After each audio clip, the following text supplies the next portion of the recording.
Welcome to the Tech Panel. 1, 2, 3, 4.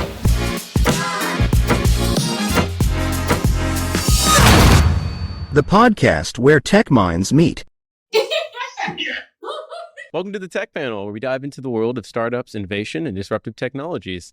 I'm your host, James Arvin, and today we're joined with... I'm Jamie Alotta. And today we're excited to have a guest with extensive experience in the healthcare IT industry. If you're interested in how technology and innovation are transforming healthcare industry and management, you're in the right place. We're thrilled to have you today, Mike. A little bit of background for you. I hope you don't mind. Mike is the Chief Executive Officer of VitalHub UK.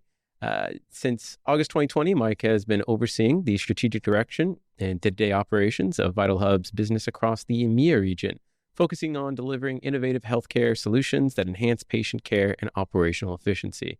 Under his leadership, VitalHub UK has been pivotal in deploying technology solutions that address complex challenges in healthcare delivery. Welcome to the show, Mike. How you doing? Thanks for having me. Really looking forward to this. We're glad to have you on board. Mike, I see you transitioned from a military career into healthcare. What critical moments or influences sparked that significant shift in your career? An injury, quite a bad one. Injury? Which meant that and that wasn't because of healthcare. Healthcare had no part in me that direction of travel. It was.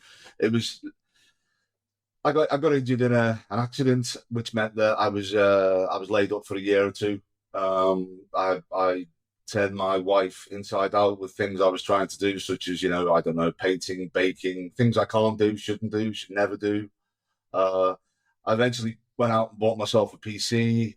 This is the late 90s now, by the way. So if you're wondering why people still needed to buy PCs, we didn't always have them then.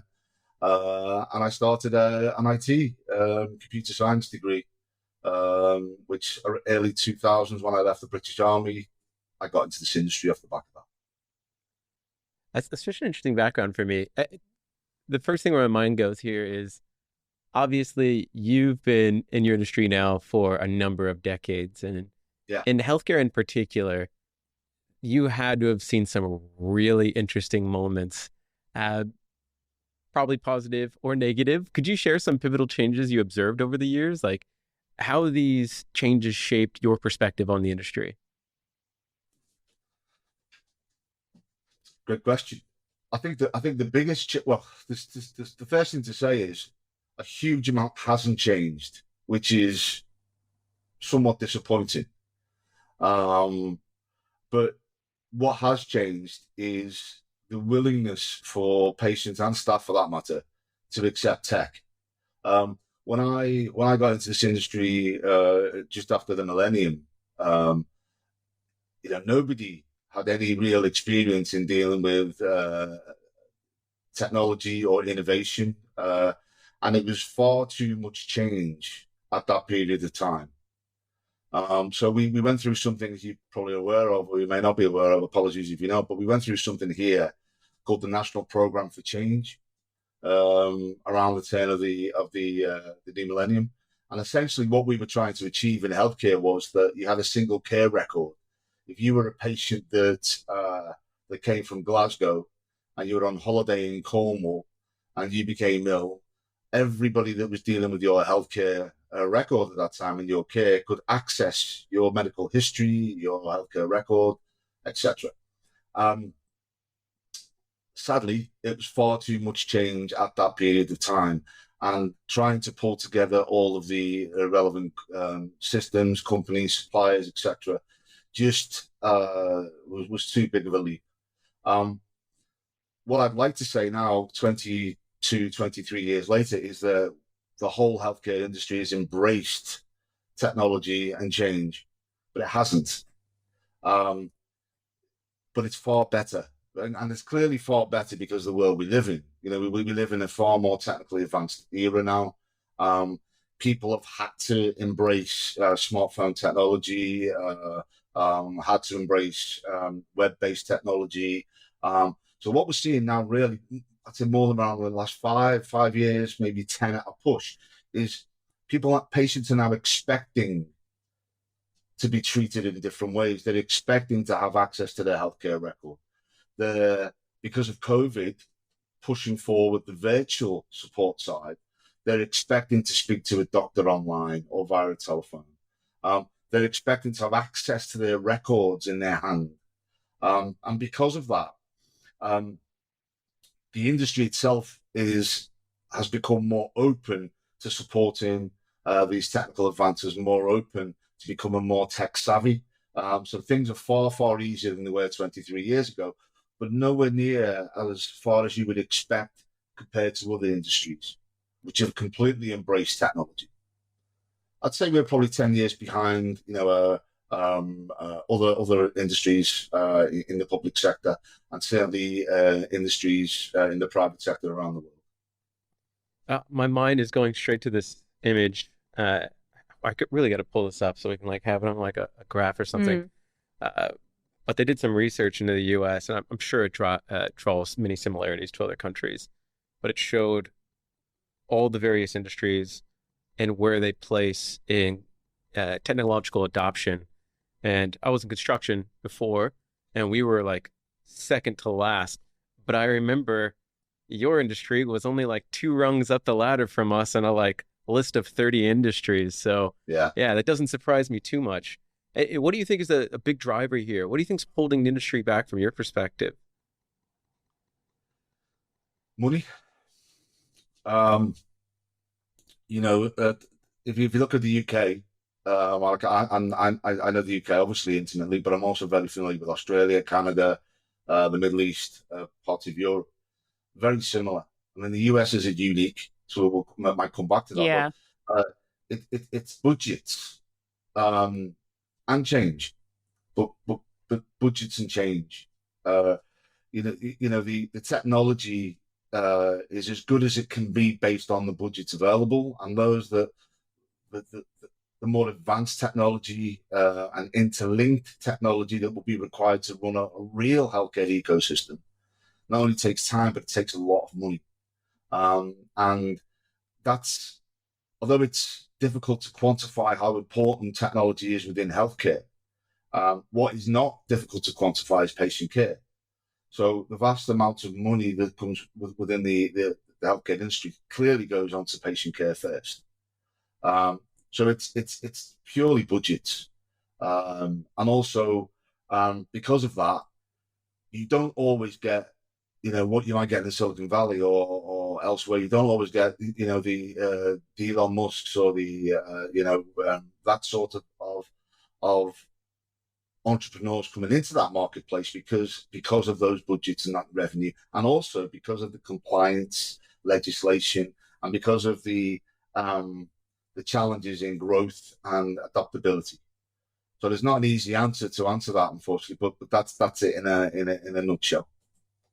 This is such an interesting perspective. Where am I coming from with this? I suppose from the layman's perspective here, when I think of healthcare, I can't imagine a world where there's bottlenecks driven by monetary problems. Yeah. Right? When I go to the doctor, I can't imagine, like, all I'm thinking to myself is, this just cost me an arm and a leg. Yeah. Right. And that's the conversation I hear from most people on the news. They're saying, I can't afford to go to the doctor. How do you think it's made its way to a situation where the cost is prohibitive to the point where people are coming into your industry wanting to seek services but can't because they're being priced out? And then on the other side of the fence, you're in the industry, you're working on these problems, and you're being hindered by monetary restrictions. What's going on here? What do you think's causing these two problems to meet each other? I think there's almost a double barrel answer to this, because there's two healthcare economies we need to really touch on. You've got the US healthcare economy, which is completely driven by money. Yeah. You will only get the best service if you can afford to have the best service or you have the best insurance. Mm-hmm. Take that to one side for a moment, because that's an hour in its own right, I believe, if not more. And you guys will know better than me, really, on the ground, how that affects people's lives. Sure. But if you come to the public healthcare ecosystems, like the NHS, like the British NHS, again, I'll come back to,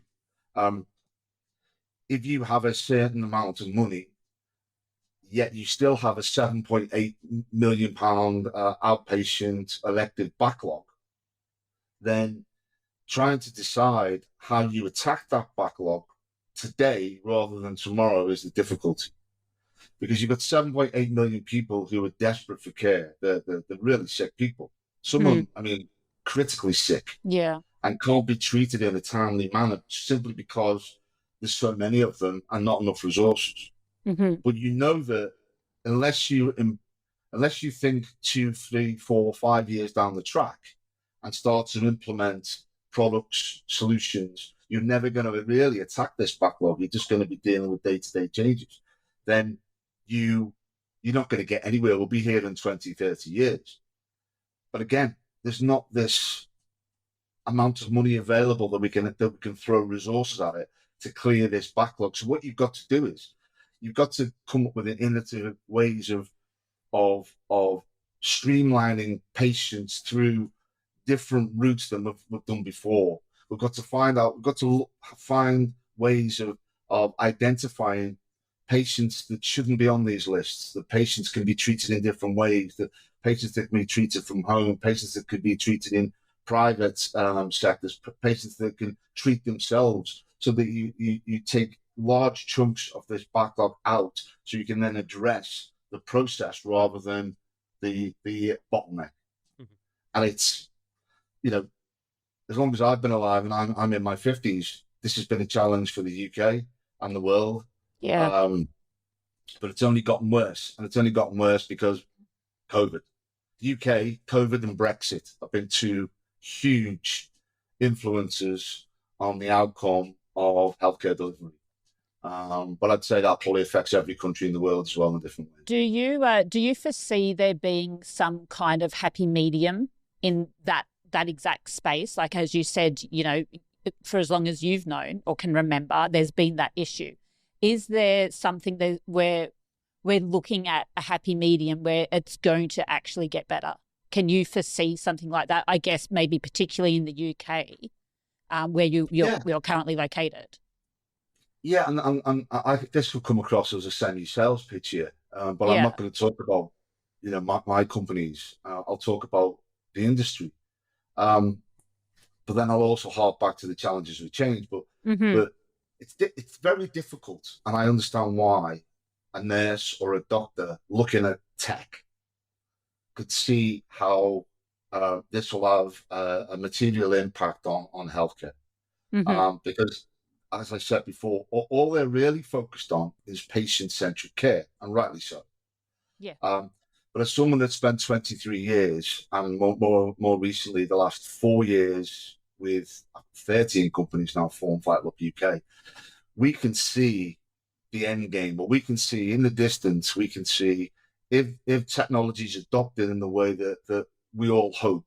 And when I say we, I'm talking about the industry, hope that by the time the patient arrives at that nurse or that doctor, everything will be available, all the data will be available to treat that patient more effectively. And also, and more importantly, those patients that no longer need to be in front of a nurse or doctor will be treated in a different way.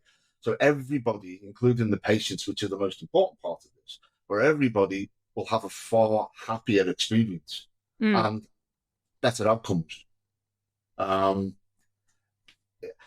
Jamie, I could spend an hour or more giving you nuances as to why that would work, and I'll happily do that in the future should you want me to. But it's a big answer to a larger question, if that makes sense. Yeah. So on one hand, what I'm hearing is the industry is being hindered by its inability to access untapped resources due to a backlog of all of these. Forgive me, I forget the term that you used there, but all of these patient cares that are on a backlog, essentially. Yeah. And you're saying they can't get to them because time constraints, resource constraints, whatever it may be. Are you implying that if we could tap into that, it would solve the bottleneck from a financial perspective?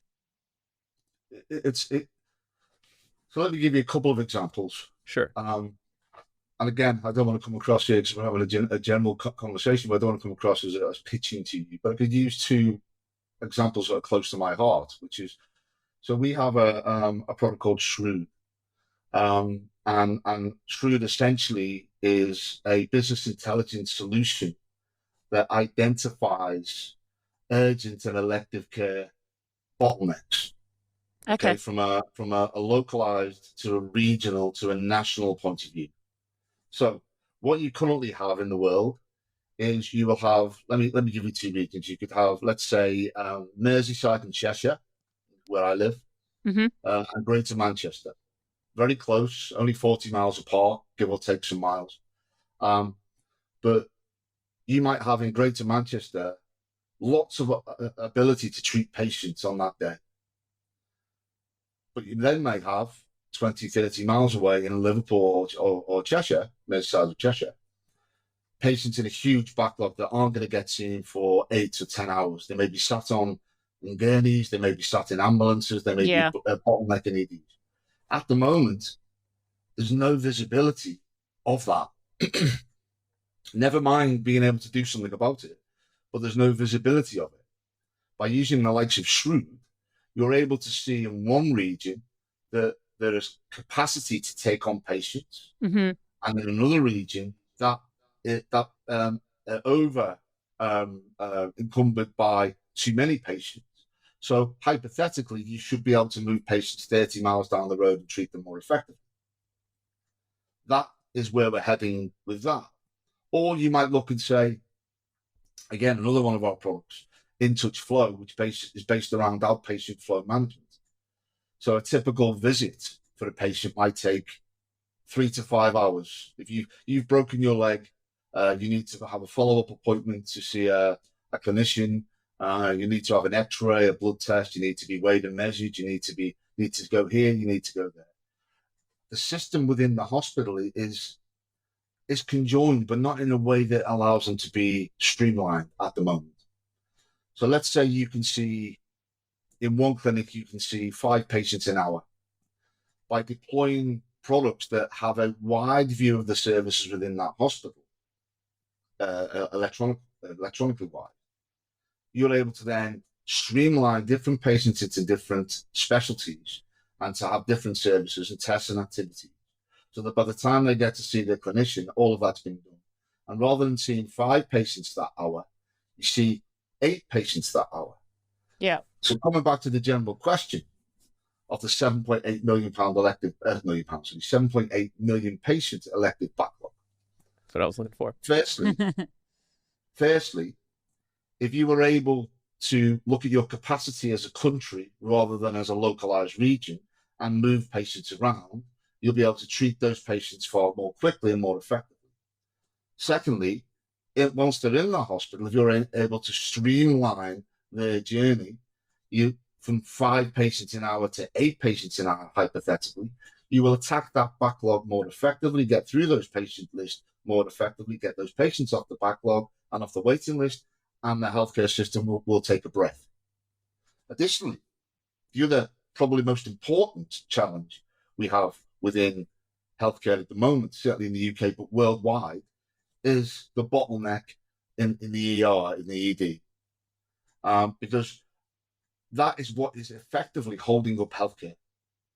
Because if you have an ED that is rammed and blocked and not moving, the reason it's not moving is because on the outside of the hospital, you've got ambulances backed up, queuing, waiting to drop their patients off. So they can't not only drop their patients off, but they can't then go and treat and pick up other emergency patients. Then inside the hospital, you've got full beds. So you've got no way of moving the patients out of ED into those beds. So you've created an absolute bottleneck, logjam within your hospital. So what do we need to do? What we need to do is obvious to us in the industry. I'll explain it, but not an easy thing to do. We need to find ways of getting patients out of that hospital, out of those hospitals' beds effectively. How do we do that? We need to have the services in place to deploy them back into the community safely, with care, with love, with affection, but get them into the community, thus releasing those beds. By releasing those beds, we then move patients out of ED into those beds. By removing those patients out of ED, we then take those patients out of the ambulances and move them back into ED. By doing that, we release those ambulances back into the community where we offer a safe and caring environment for patients. How do we do that? I could go on for hours, but by technology, pulling together those services, having access to data from a regional and national basis, by deploying real-time data to allow you to effectively make those changes on immediately and move those patients around in real time. How will we get there? It's going to take time and it's going to take change, but the products are there. They're coming. It's just going to take time. And I guess so. I know you said earlier that you didn't sort of want to pitch, but you are the CEO of VitalHub. How is that integrating? Like, I'd like to learn more about how that is integrating with the issues that you're currently having or that you're seeing over there in the UK. And then you mentioned, like I think the Middle East as well, and Australia, and obviously the North America. So how is VitalHub going to come into that space, it is in that space, but over those different regions? And how is that going to transition and take place in each one of those regions? Because each one of those places obviously have different issues with how they're governed and how the medical industry of that region works. I mean, I could talk firstly about the UK. Mm-hmm. So we have a vision at VitalHub. So VitalHub's been around since 2017, started in Toronto, Canada, led by our president, group CEO, Dan Matlow, and his vision was essentially to build an ecosystem of solutions. Healthcare is based on disparate solutions, based on disparate infrastructure. And to improve healthcare, it has to be conjoined. It has to be seamless and conjoined. So what we are trying to do is essentially build an end-to-end patient-centric healthcare solution based on acquisitions and partnerships. So the vision that we have essentially is that if a patient becomes sick at home, we then take over that patient's care via the first interaction with the GP. And then we transition that patient either through the GP, through community services, through into the hospital bed, out of the hospital and back into the community. And we offer the solution to effectively manage and track that patient right through all of that. Coming back to what I said about the National Programme for IT, patients believe that's probably there already. It's not. Yeah. So the only way that we can improve healthcare is by monitoring all of this and driving all of this. Additionally, we all probably believe that all of these systems currently work together. They don't. They don't. As I said, yeah. No. Yeah. So at VitalHub and VitalHub UK, our vision is to put bridges in between these solutions. So that as far as the patient and the clinician and the clinical team are concerned, it's seamless. In the background, it's a bit like a crazy, process going on. Yep. That's our issue. But our view is to make it as peaceful and seamless for the patients and the clinicians using those solutions. So in an ideal world, patient, you're saying you want them to go into community first, into the hospital, after they're sorted in the hospital, back into the community. Would a different way of describing this be, we want you to go to your local GP. If the GP finds that you need hospital care, they'll push you into a hospital. That's where you receive that care. Once your emergency services or whatever it has been that they've offered you has been sorted, then you're pushed back onto your GP for remedial care throughout the journey of your services. Yeah. Okay. So if I paint the picture a little bit clearer for it, especially for the listeners, you're of the mind that if you go to a GP, they don't recommend based on relationships or who they know as carers that can solve for these particular issues. Instead, what they're doing is they're simply saying, you need to have surgery on your nose so you can breathe better. I put you into a national register and it looks for the availability, not based on who you know, who you want to go to, but who's available and who has the best capacity to service you.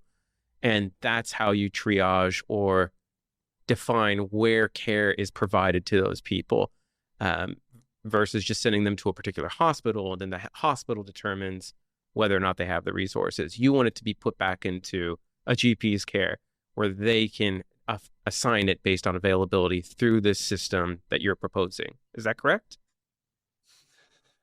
Sorry, the reason I paused there is because there's no one real answer to that. Because the workflow that I gave is one workflow of many. Sure. You know, some GPs can treat their patients, and the patients never have to go to a hospital. Yeah. That's right. Sometimes a patient's first interaction with healthcare is the ED department. Sometimes the patient's first interaction with healthcare is a community nurse. Yeah. What we're trying to do, to answer your question, is bridge those gaps. You see, if I was to go and ask my mother, who's in her 70s, how she thinks healthcare works, she would say that she goes to the doctor sends her to the hospital if she needs to, the hospital fixes her and sends her home. Yeah. But the truth of the matter is that healthcare is up, down, left, right, and backwards. So what I mean by that is the GP may send you to hospital, but then the hospital may send you back out to community, and then the community might send you back into hospital, and then the hospital might send you to a tertiary care system, or the hospital might decide you require therapy, or the hospital might decide that you might need to go back into the care of a nurse. So there's no direct line of travel. The problem with that is the systems in place can't handle that. There's no way of managing it because there's no straight lines. If it was straight line care, it would be very simple, but it's not. So what we're trying to do is offer the flexibility and ability to move left, right, up, down, back, or forth, but still maintain that patient's record, still maintain the control of that patient's care, and streamline that patient's care so it's the best that we can offer with our industry. I know that's not an easy question to answer, and maybe the answer probably doesn't give you everything you need, but this is what we're trying to achieve based on what we're trying to do. Do you foresee a golden state where if the solution is as successful as you hope it would be or is, then there's this national register that stores all of your medical information? And in that situation, what becomes the true value of having a dedicated GP, right? I feel like what we do when we go to a GP is they assess us, they build a file on us, they learn about our history. And that's what you're paying for every single time you go to a GP, which kind of sucks more and more of your resources down and eventually drives you in the direction of never going to the doctor. Do you think this system would eventually make it so you could just go to any GP? You could go into this system and say, I need help. And then it doesn't matter. You don't need to build a relation to a GP. We'll just show you all the ones that are available and they all have access to these resources. And then that's the kind of seamless flow that you're looking to sort of solve for here?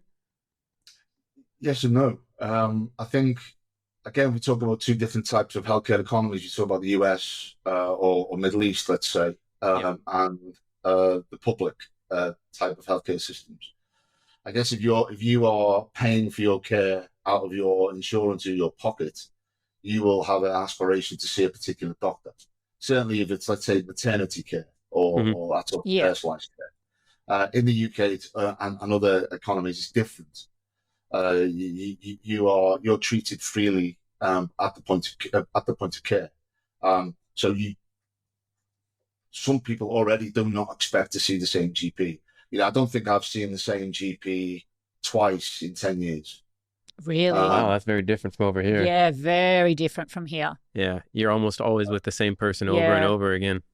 Yeah. And that's gotten worse since COVID because we don't really have access to GPs in the same way. And it's very difficult given our challenges over here with backlogs to get access to the GP. Sure. But my aspiration is not seeing an individual. My aspiration is just seeing a doctor. So coming back to your question, yes, I think from our healthcare economy, that would work better than perhaps the US healthcare economy. We're focusing on the UK for a second. There will be, this could be controversial, I'm about to say here, but I'll say it anyway. Go love it. for it. Now Love I'm it. interested. There will be a time, whether it's in my working lifetime, I don't know, but I can see it coming, where GPs to a point will become redundant. I honestly believe that AI at some point will take over general practice, because I can imagine all the GPs screaming at me now down the screen. I'm not saying that AI will replace doctors. I'm not saying that. I'm saying that some care will become transactional. Mm-hmm. And you know, if my GP care at the moment is I pop a message into a portal, which I do, saying I don't feel well, and the portal is already using a bot to ask various specific generic questions, such as why aren't you feeling unwell? Why are you feeling unwell? Then straight away, there's the first stage. The second stage to that is if I put a commonly asked healthcare symptom, then that bot might be able to say, well, what you need is a prescription of X. Come back in 2 weeks. Yeah. To the next stage, I would get a phone call from my GP. So again, they're not looking at me. They're not looking at my, they're not weighing me, measuring me, taking my blood pressure, nothing at all. They're talking to me on the end of the phone. So AI will be able to replace that. AI, you know, based on the answers I give and based on my medical history and record that artificial intelligence will have access to, they will be able to give as accurate as a GP based at that point of an answer to be able for me to be treated. If it sits outside of their area of expertise, the same for the GP, you know, a living GP, then I will be referred into a specialist stream. So I see 10 to 20 years, AI will take over a large proportion, I think, of healthcare IT and certainly interaction with patients. Now, the issues with that, of course, are obvious. You know, will we trust it? That's the first part. Younger people, as they come through, clearly will have more trust of technology than the older generations, including me now at that point, sadly. But as time goes on, it becomes norm. You know, I know where you guys are from, but you know, San Diego, I think it's San Diego, you quite regularly now get into, you know, artificial intelligence driven cars. Ask us to do that 10 years ago, we would never have done it. So I see this happening with healthcare. And by doing that, that will have a material impact, I think, on backlogs and care of patients, because you'll be able to have access to a AI doctor, if you like, immediately 24/7. So being the CEO of VitalHub, and you foreseeing that this is possibly the direction that the industry will go with AI and whatnot, what do you have in place for your staff and your programming? What strategies do you have in place to take you to that level when the time comes with VitalHub? I mean, we within our kind of blue sky, our R&D kind of setup, we're looking at personalized medicine, predictive analytics, because we have access to millions of lines of data, tens of millions, hundreds of millions actually, of lines of data. So we're looking at, predictive analytics, what trends, how can we, using that data and reviewing that data and using our own AI tools, predict how patients are going to be requiring care and care pathways.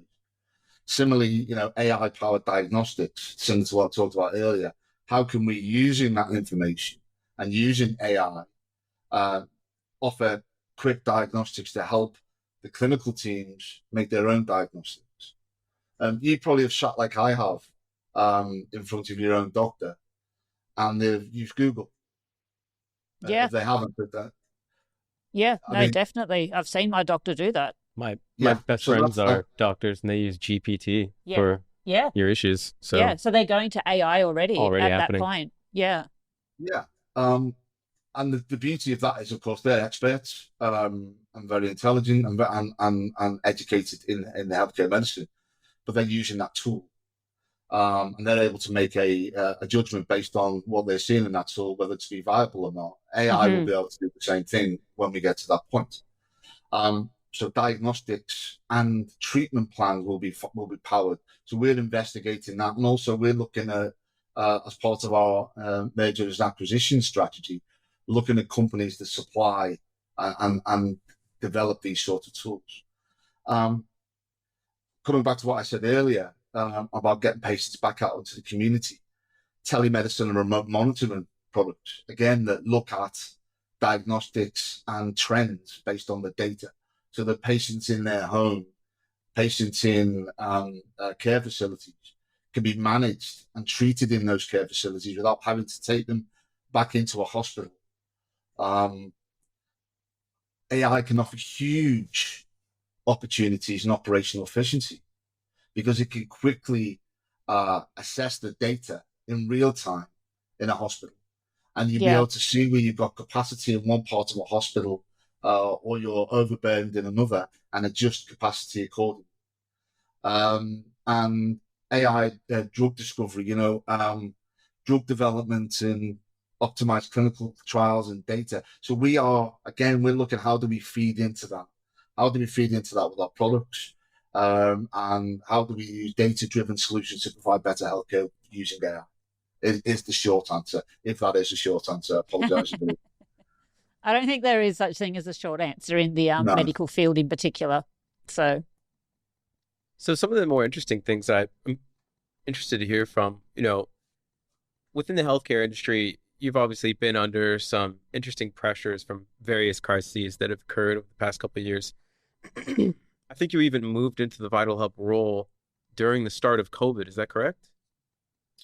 Yeah, so I was the chief exec and one of the shareholders of a company called In Touch with Health.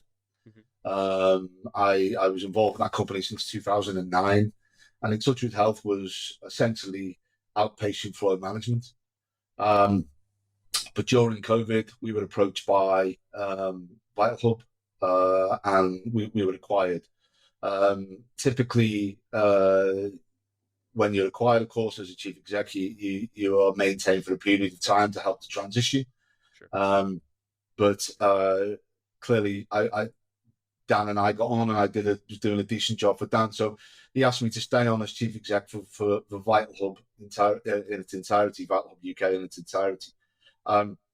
So we've grown alongside myself, grown within VitalHub to go from 2 or 3 companies that we had at that time to, depending on the metrics you use, 13 companies currently within the VitalHub UK portfolio, and maybe a dozen or so more in the VitalHub corporation portfolio. So there's been a massive change. Also, I think we've all had to evolve, and tech's interesting in that evolution. Before COVID, myself and 40% of my team would spend all of our time in cars or trains. We would have face-to-face meetings with clinical staff, operational staff within hospitals, and that's the way that the culture worked back then. Yeah. Now it's like this. I'd say 90% of all interactions are like this now. There's less travel. There's more tech reliance on meetings and communications. But what that's enabled me to do, coming back to the original question, is it's enabled me to transition from the old In Touch chief exec role to VitalHub UK chief exec role and running all of these companies and dealing with our over 1,000 implementations that we currently have out there. Again, I'm not sure that completely answers your question there. Apologies. Well, how exactly do you think that crisis has shaped or defined VitalHub as a business now? Has that taken you in a direction you hadn't foreseen previously? Has it shaped the business as it stands today? It's a great question. It's not one I've thought too hard about. Clearly it has. Clearly healthcare has changed. But more importantly for that question, the suppliers around the healthcare IT world have changed, and the culture's changed. Uh, like I say, back in the day, you would spend 5 hours in a car for a 1 hour meeting. Yep. That's not efficient. Yeah, It's also right. not. It's not good for a small business, really. If you think about costs, now because of COVID, that's accelerated the virtual world. Not only has it accelerated the virtual world, but there's a large proportion of healthcare staff that work from home for periods of times as well. So we work now in a virtual environment in a way that is effective for all of the industry. That makes us far more efficient in the form of I can now have 6 or 7 meetings a day as opposed to one. Yeah. As can the operational leaders of the hospitals and the what's called the integrated care boards over here. They can have multiple meetings with multiple suppliers and multiple staff on one given day. And it also enables you to work around that. There is a negative, however. There's 2 negatives, really. The first one is the beauty of the travel in the past was the ability to decompress after a meeting, or the ability to prepare mentally for a meeting. That's gone. You go from one meeting to the next. Yeah, you bounce out of one and straight into another. Absolutely. Yeah. And because we had a slower pace of life back then, because we had no other way of doing it, you would spend more time, or you'd have more time available to actually prepare physically, and also prepare your notes and your paperwork and your follow-ups off the back of any meeting you've had. Now that pace has increased. So with my 6 or 7 meetings, wherever I have a day, I might even have more. I'm not. My diary's back to back typically, sadly. But I'm having to find more time in my personal time, if you like, to catch up on my admin work that comes off the back of these meetings. However, this is quite amusing as well. But I'm now using AI tools to help with that. So I'm using AI-based transcribing tools to effectively create my own minutes, meeting minutes. Yeah, I do the same thing. Yeah, it's a big one for me. Yeah. So it's getting better again, and it's a learning curve, really. But so back to the question, it is a very different world. Some of it mostly better, I would suggest. Yeah. And what we were able to do because of this, you think 13 businesses in one form or another. That's hypothetical. That's 13 offices as well. I was able to close down 8/10 of those office spaces because they weren't being used, and only have 2 or 3 offices across the UK. So there's a cost implication there. There's an efficiency implication there. But again, there's always a negative to a positive. I then have to find ways of fostering the culture and keeping my 200 plus team together. Yeah. So we have to definitely have at least. Yeah, Sorry. that's a massive thing, is your culture and whatnot. Once you've got people working remotely, opposed to the culture that they had all the time in the office, that was literally just whipped out from underneath us. Yeah. So there's obviously like big learning curves for management, CEOs alike, and the staff that are there. But we're sort of coming to the end. Of the podcast. I'm gonna throw it to you. Yeah, no worries. Well, look, a question we like to always end these conversations with.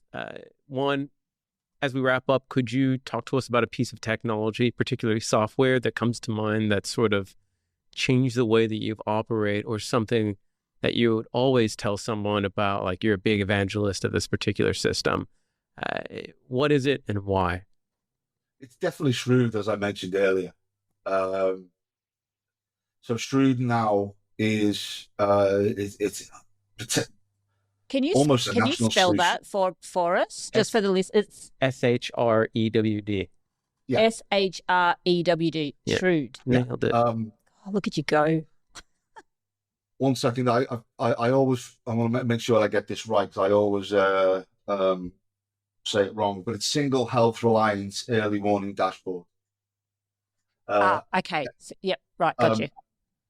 Essentially, the ability that True can offer to the system, if we use the word system, is never ending. Mm-hmm. Because the problem you've got with anything, it's like anything in life, if you don't have the access to the data, then you've got no way of knowing exactly what's going on. Yeah.